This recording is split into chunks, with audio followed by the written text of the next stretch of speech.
It was just another ordinary afternoon when I saw Karen storming down the street, clipboard in hand, ready to enforce her HOA rules on yet another resident. But today, it wasn't someone else's problem.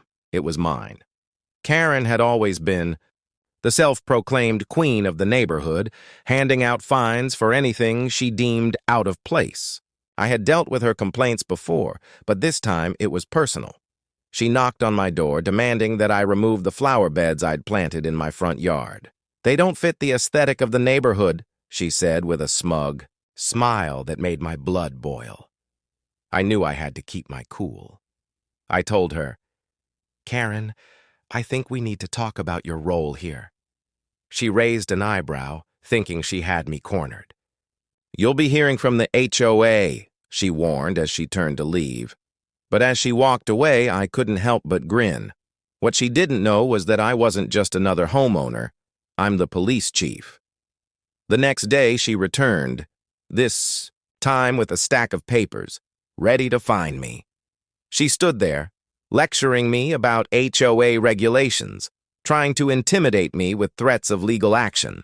But as she spoke, I stayed calm. I let her finish before I casually revealed, "Karen, I'm the police chief in this town, and what you're doing right now is harassment." Her face dropped. The color drained from her cheeks, and for the first time, I saw her flounder. She stuttered, trying to recover, but it was too late. I could see the realization hit her like a ton of bricks. The so-called power she had over the neighborhood disappeared in an instant. It was my turn to be in control. She tried to backpedal, apologizing, but it was too late for that.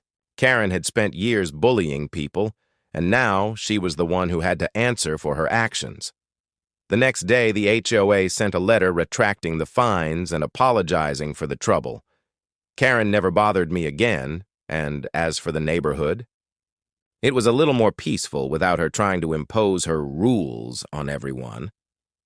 Looking back, I couldn't help but laugh. It wasn't just that I got to put Karen in her place. It was that she thought she had all the power, but in the end, it was me who held the real authority. Sometimes the person you least expect is the one who has the final say. Have you ever had to put someone in their place who thought they were untouchable? How did you handle it?